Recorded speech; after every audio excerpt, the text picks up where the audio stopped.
Hello everyone, here we are with Great Edo Land and Chameleon Twist 2. Let's hop into it.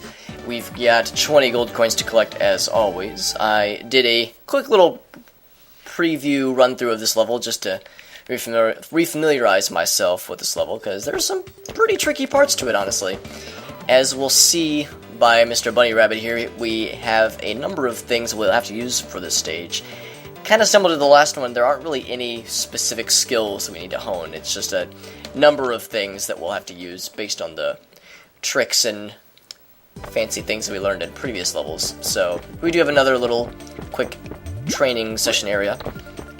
Nothing too ridiculous, although there's a number of paths we could take. I don't really have a preferred path that I'd take or anything. It's just a whatever I guess tickles my fancy at any given time for how to traverse this. I don't think I can make that jump.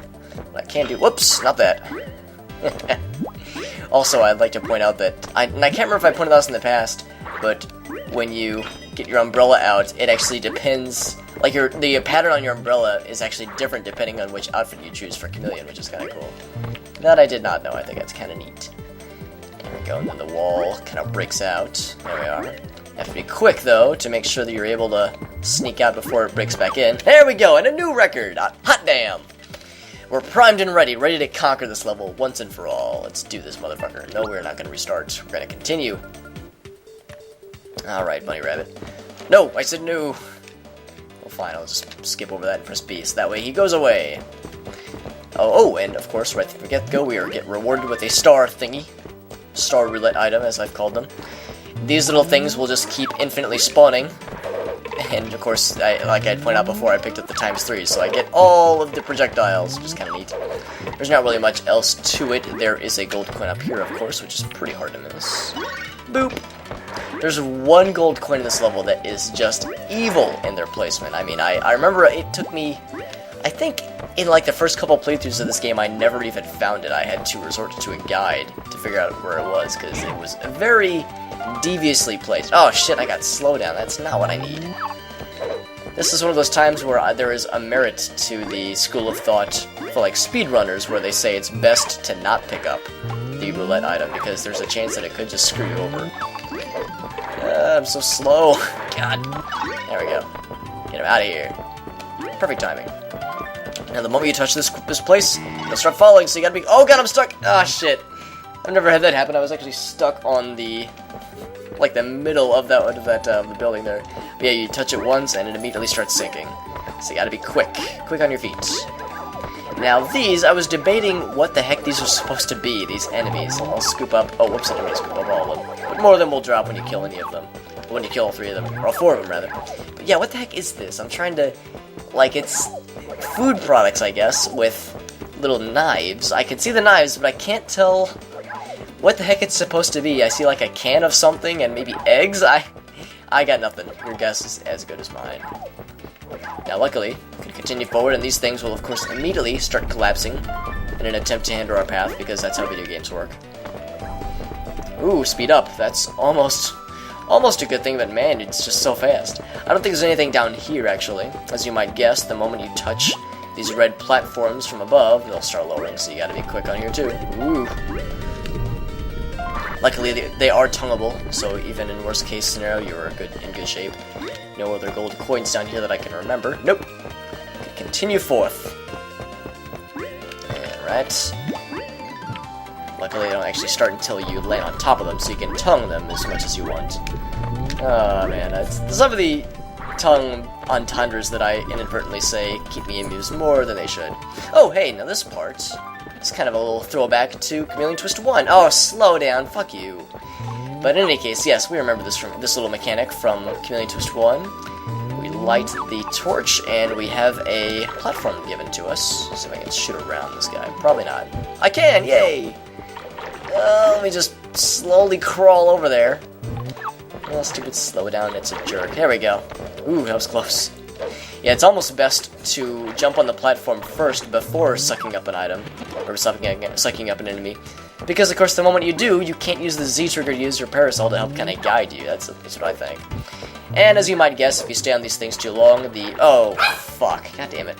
But yes, if you stay on the boats too long, or on any of the boats too long, they will actually, the torches will run out. So you have to be quick, make sure that you're able to jump to the next one to safety before being stranded. And Dexter agrees wholeheartedly by beating up one of his toys. Always offering the effective co-commentary, my Dexter dog. Dexter pal. Should I just violated my own cardinal rule? Okay, there we go. It's like, just as I say that it's best to grab the boat before grabbing an enemy, but okay, I think we got this now. There we are. Don't fall off, don't fall off. Hey, we are in good shape. Hot diggity. Hot diggity daffodils. And big head. Oh, I love big head mode with little golf suit. It's adorable. It's adorable no matter how it looks, or like no matter what suit I'm wearing. Ooh. And it still blows my mind that your projectiles themselves become gigantic when you have bigger head mode. It's mind-blowing, man. That's how they work. Let's just get on with this before those things continue to... Oh boy, shit. Yeah, of course you cannot tongue that surface because it is constantly rotating. Oh shit, yeah, I'm gonna wait. Alright, now's the chance. Oh, motherfucker. Ah, damn, so close. This is a lot trickier than it looks, honestly. Alright, no. Yeah, that's what's up, baby. This next one is not nearly as difficult because it's a lot more stationary. But you do still have to be quick, jump up top, and then tongue that one. And of course we need them hearts after the beatings, the multiple beatings we just took. There we go. There we are, cool. Oh shit. Oh, it's double shit. Right as I say how easy it is, I went ahead and fucked it up anyway.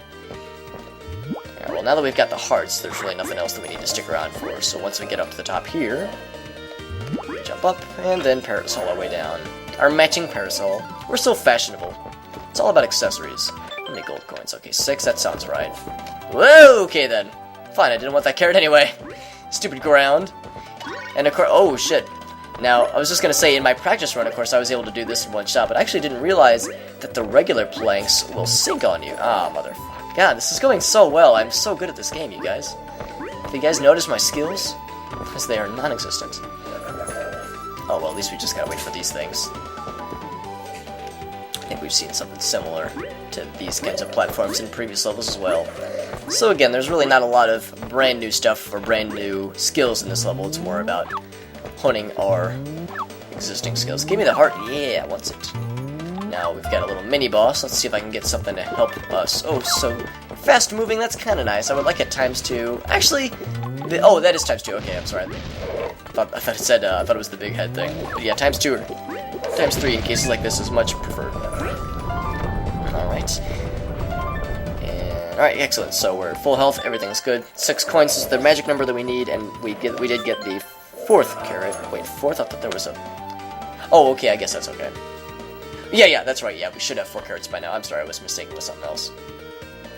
The practice run I did was with my old game file where I had all the carrots. So I was like, wait, why did I have 5 earlier? And jump. Yeah, there we go. Them skills, man, them skills. Luckily, that's the only one of those rolling cylinder things that we have to worry about. So once you dodge that barrel, you are in good shape. More floating platforms, of course. More skills.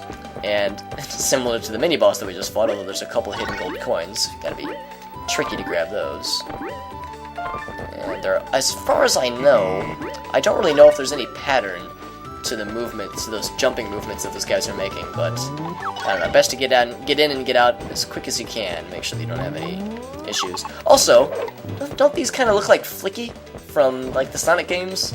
Or the Flicky game, I guess, but yeah, those birds kind of remind me of Flicky. That's where my head's at, I guess. Now, in this part, there are platforms, but you don't really need them, honestly. I mean, the water does pull you back, but all you need to do is just jump above it, and you'll still be on top. The only thing that you need the platforms for, really, is to get up here for this little gold coin. How neat. Although, truth be told, I guess if you really wanted to, you could just make that jump from here anyway, so... Yeah, the platforms are more for show. If you go all the way to the end and fall down, it'll just be treated as a falling hit kind of deal. There's really nothing down there, it's just an endless pit. The best kind of pit, in my experience. Me and my short tongue power down. Now, this little part's a memory game, so right, middle, left, right, left, middle, left. So right, middle, left, middle, left. See? It helps to say it out loud. At least that's my experience. If I say it out loud, it kind of solidifies it in my brain a little bit easier. But maybe that's just me. Another gold coin there, and you can actually traverse this roof, I guess you would say, but there's really nothing over here. You can attempt to traverse the roof on the left, but it is too steep of a slope, so you'll just slide right on down. It does you no good, unfortunately. Nothing of virtue or nothing of value on that other side anyway. Now get out of here. I'm trying to line up the shot, damn it. Let's see if I can do this. It's hard to tell with depth perception, but I'm just gonna say there. Hey, I made it! Nice! There's really nothing else, so that with that jump, we're in good shape. Oh, man, slow number 3. This is the 3rd time in this one level. What the shit, man? Now this is an interesting little mini-game. If you have 3 carrots, which we do, we can go through this wonderful place. Let's check out this wonderful place right meow. So with this wonderful place, it is actually a bowling alley. We can talk to our friend the rabbit to get an explanation. Have fun bowling. You can use the C buttons to adjust the blah blah blah. Use these C buttons to also adjust the blah blah blah. All these fun things. We can adjust the weight up all the way to 16 and down all the way to 10. I don't really have a magic number or anything, so let's stick with 12. And yep, you can use the C buttons to adjust the position of the bowling ball. Since it started us off in the middle, let's go for a shot right down the middle. Luckily for this little mini game, and luckily for my shitty bowling skills, we don't need to get like a perfect game or anything in order to get the gold coin. All we really need is, I think, to either break 100 or 150. The requirements are really not that steep. Oh, not quite. Not quite. It's a little hard. Obviously, the lining up the shot with the R button does help, but it's a little hard to get precision. Just because it's, as you might expect, not 100% accurate all the time. And of course, it depends on the weight of the ball and the angle of which you're shooting the ball and the angle from which you're standing. There's a lot of variables that come into play. But from my perspective, trying to line up the shot as consistently as possible. So close. Lining up the shot consistently as possible, so preferably you don't have to move. Again, preferably, but in this case I kind of have to. And if you can get it towards the middle, at least as the starting shot, that's the best way to go. Honestly, the physics are not... Ah, fuck. Man, that's the second time I've done that. The physics are not, as you might expect, like Havoc engine grade physics. It's not super duper consistent, it's not awesome accurate. It's just like some... You know, if I had to guess, this was probably the result of like some extra development time from the game developer's perspective. They were probably like, you know what, we have X number of days or X number of weeks, let's make some fun mini games, and this was probably born out of those sessions. So, you know, I commend what developers are able to kind of stitch together when they need some extra content. I don't know, to be honest, I kind of wished I wish we would have gotten to see more of these types of things in the game. I feel like they are kind of a fun little way to mix it up. Nice little way to break up the action without getting monotonous or contrived. But I don't know. Again, everyone's different. I'm sure other people would feel differently. They would want to see just the core gameplay and nothing more. Oh shit! I should have gone. Oh damn it! And I forgot. You can actually check the upper left for a kind of layout of the pins. Honestly, I am not doing so hot. I hope that this is enough to beat the target score that I need. I don't know. I guess I'll find out. There we go. That's what I needed. Get a strike. And of course, if you get doubles or turkeys, it will give you different little messages. So it's encouraging. Let's see if I can do that. Let's see if I can make lightning strike twice. Yeah, baby! Alright, so just a couple more frames to go. And of course, it is standard bowling scores. So a spare gets you, I guess it's, 10 plus the next one ball, and then a strike is 10 plus the next 2 balls. I think that's how it works. Something like that. I'll be honest, it's been a while since I've actually gone bowling myself, so I could be mistaken on the scoring, but I think it's just that. I think it's, yeah, a spare gets you one ball, and a strike gets you 2 balls forward as far as scoring is concerned. Let's see if I can get this. Bam! There we go. Hey, not too shabby. It was a little rough in the first couple frames, but I think we're starting to hit our stride a little bit better. Of course, right in time for the end. Alright, so last one, and if we get a strike here... yeah, alright, so potential for 2 more. That would be pretty neat. Line up the shot, and... Oh, shit, I shouldn't have moved. Okay, well, we still got this, I think. Bam! Bam, motherfucker! Yeah, alright! So that's a turkey right there. Sweet. Alright, last one. Let's make it count. I think we're in good shape for our gold coin. I think we are. Hey, excellent. Yes, I'll take it. Righteous. And another turkey. Yeah, I guess it's technically a turkey. Hey, and a high score. Awesome. You get a coin, and I set the high score. Best fucking day ever. I'll take it. And if for some reason you aren't able to score enough points, you can always just revisit the rabbit and he'll let you on through again. There's no real limit on how many times you can attempt the minigame. Like I said, I like minigames like that, and this game does a nice job of making them kind of fun and interesting. In the last level, we of course had the air hockey, well, not air hockey, but I guess, well, yeah, I guess air hockey. I really don't know how you would call it, but it was pretty neat. Again, nice little way to break it up. It was fun. Oh shit! All right, so I want that gold coin. I really could care less about the heart, or couldn't care less about the heart. Oh shit! Shit! Can I make it? Oh, we're invincible anyway. Why the fuck was I so worried?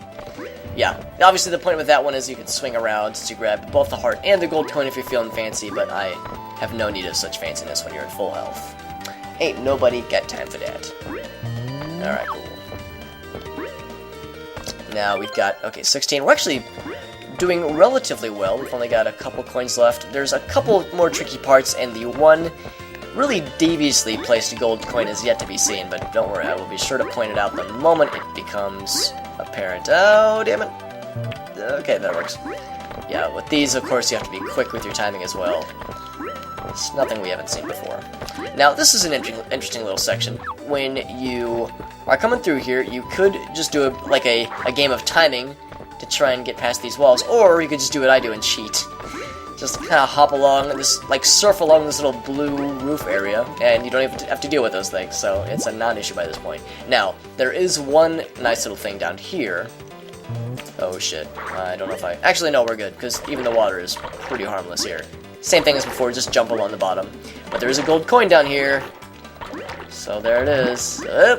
Shit, I don't know if I'll be able to make that, actually. Okay, shit. Crap, what I should have done... Maybe I can jump? Damn it!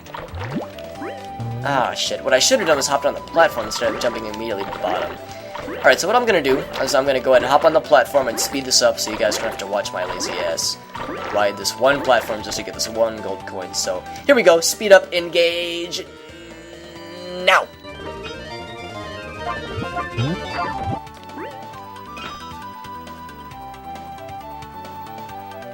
Hey, how's about that? And as I was descending, I was like, wait, maybe I can just do it this way, and even there. So, honestly, that speed up wasn't even necessary, but, oh well, it's never stopped me in the past. It gives me an excuse to have fun with video editing, and that's what life is all about. Video editing. Now, with this, it's kind of hard to make this jump otherwise, so I have to resort to using that little tongue boost thing. And similar to that one minigame where we had to, like, score enough points with the gymnastics thing, I found that it's easiest to do overheaded swings as opposed to underhanded swings? I don't know what word I'm looking for. Now with this similar kind of thing, if you really, really wanted to, you could kind of hop on top of here, use the tongue boost thing to get you on top, in addition to, like, sticking to the walls, or you could cheat. Actually, I want to go back just a little bit to make sure we didn't miss anything. Good, we did not. Oh, hey! Still gotta be careful, though. It's still a steep slope, so it's still possible to shoo you off, but again, it's much easier than having to deal with the little wall things. Alright, so we're still at, okay, we're at 17, I think that's right. This section's annoying, because these things will spin around, I think, like that one right there. It's just annoying, it's just obnoxious. The best way I have to deal with them is to use the tongue boost thing, and just kind of let the platforms do the work for you. If you try and chase down the platforms, you actually aren't able to grab them with your tongue because they move, they flip like that, so yeah, it's just easiest to do the tongue boost thing and let the platforms work for you. Now in this case, each individual platform is kind of dependent on the other platform. If you fuck up, like if I set this way too high and I can't reach it, well, I'll just hit the reset button over here, and we're all good. So with this one, it's there's an easy temptation to just use only two platforms, and I would argue it's best to use all three. Just because it gives you kind of a lifeline if you accidentally fall. You don't screw yourself over, so you do save time in the long run. And honestly, it's not that tall of a climb anyway, so you wouldn't save yourself that much time by just sticking with only two anyway. It's pretty easy. Because look at that, we're already here. Ain't no thing. No slowdown? Hey, speed up, I'll take it. I'll fucking take it. Now, this section is also a little weird. We could just skip it entirely, but there's stuff down here, as you might guess. Health, of course. I think a gold coin. Yeah, there it be. Whoa. It's really hard to control this fast motion. So we only have one more gold coin in this whole area. I'll go and tell you right now, there's really nothing else along this bottom area. That was one of the first things I checked, because you could just walk all the way to the bottom to the very other end. The only thing is that if I were to keep going to the left, at the very leftmost corner, there is a roulette item pickup kind of deal. Oh, look out. But it is not worth it in my opinion, just because it takes a while to get there. Alright, let's get out of there. Now, these things do flip up, and when you fall down, it's really hard to jump. Shit, I don't know if I'll be able to... Nah, damn it. Okay, fine, let's just go this way. Yeah, at that point, and I think it's, like, if you look closely, it's, I guess, a steeper slope. But yeah, it's really hard to jump on that surface for whatever reason. Luckily, the platforms are kind enough to do a little wiggly kind of deal right before they flip, so they at least kind of give you a bit of a warning before doing anything silly. Now, that's actually nothing. That was just a piece of the world. Piece of that looked like a platform, and it was just part of the background. I'm the fool. Now, there is one gold coin rather sneakily placed up here, but yeah, I'll just wait for these things to spin around. They're kind of slow, but oh well. Better than risking falling to my silly death. Well, not death, because there's the platform at the bottom to catch you, but still. So that brings us up to 19. Only one left, and yes, this last one is the dick move gold coin that I had hinted at previously. Also, there is a nice little star item down here. Boink. What do we got? What do we got? Nothing! You get nothing! You lose! Good day, sir! Now with this, we just use this little teeter-totter kind of deal to bring us up. Shoutouts to teeter-totters. Ooh, that's a tricky little jump to make, because you don't have a lot of room to work with. It's not like you can back up too terribly far to get more tongue space. Whoop. Especially when you fuck up. Damn it! Okay. Alright, can use the tongue move, the tongue boost move. I should really learn, like, the official names for these moves, instead of just tongue boost and doohickey and thingamajig. Now, of course, the bunny friend says, "Hey, man, boss is coming. Hope you're ready, bro. See you later." Thanks, rabbit friend. Now, this is where the gold coin is placed. What'll happen is this door right here, this door right here, that's gonna open. It's gonna open, and then sneak in. You gotta sneak in really quick and probably get squashed by that thing. And there it is. There's the gold coin. The problem is, only one of those barrels shows up. If I were to go all the way back and, like, say, "Hey, man, give me another one of those barrels. I need to get in here." Nope, nothing. You have to jump off and take a hit in order for that to re-show up again. It's really a pain in the ass, and it's so innocuously hidden. Like, how would I have known to go back there anyway? Because it's so quick. I think it's just a dick move. Luckily, the boss is right here. Now, in my practice run, I actually found that if you die during the boss, when you have all 20 gold coins, you have to use a continue, or I guess you have to continue, so to speak. But it'll actually start you at the beginning of the boss with all of your gold coins and your carrots intact. So, no harm, no foul. This boss is kind of a pain. He's definitely the most time-intensive? Is that the word I'm looking for? This boss takes the longest to defeat out of any of them, even the final boss, I would argue at least. Because, as you can see here, we only have single, like, projectile items to use against him. After a couple hits, he decides to resort to his underwater setting in the attempt to get the drop on us. You have to be quick with this, you have to have timing, rather, because he has his own tongue that he can use to attack us. Whoa! It is rather tricky to dodge that tongue, honestly, especially when you're trying to jump to and from each platform to pick up more projectiles to shoot at him. This guy is kind of a jerk.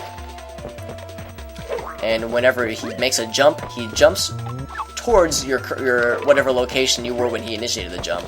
So you gotta make sure not to stay in one place too long, because he will jump on top of you. And of course, this is a Nintendo 64 era boss, so if he touches you, you receive damage. That's just how it goes.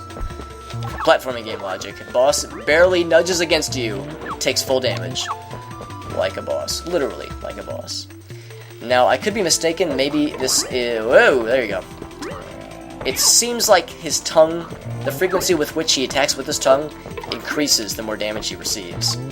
And also the distance from which he can attack you with his tongue also increases. I can't verify that for sure, but it sure feels like it. His movements become more erratic. He starts to jump more quickly. More quick-like, there we go. And he's more apt to jump in the water after only a couple of jumps. Shit. And of course there's that. If you fall in the water, you screw yourself over. What I don't know is if it, like, resets the number of jumps he's done, because it kind of popped him back to his default location.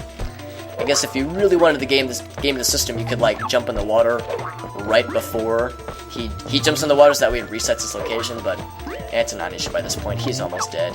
This guy's kind of a pain, honestly, but he's... as long as you know what to do, he's really not too difficult. It's just annoying. The fact that he takes so long to beat is rather obnoxious. Of course, this means that there aren't as many, like, projectiles that can fall from the sky and damage you randomly, but still, I don't know, I kind of prefer the other methods, personally. So the frog, when he is defeated, recedes to nothingness. We do a little victory dance with our golf shoes and our golf pants and golf shirt. You are perfect! Got a new costume, fuck yeah. Let's see what we got with this costume here. Alright, we've seen the pimp suit, or the wedding suit, whatever. We've seen that, we've seen that. Oh, so this is a... you know, I really can't tell. I guess it's like a Robin Hood kind of thing, like a medieval tunic kind of deal. That's what I'm going to go with. Excellent. Well, folks, next up is Toyland. This is the penultimate level, so we've only got one left after this one. I'll see you next time. In fact, I'm going to go ahead and save, and you're going to watch me on camera save just to make sure that I don't fuck it up. I'm going to save twice, just to be extra sure. Alright, thank you everyone for watching. I'll see you next time with Toyland. Hope you enjoyed. I will see you next time.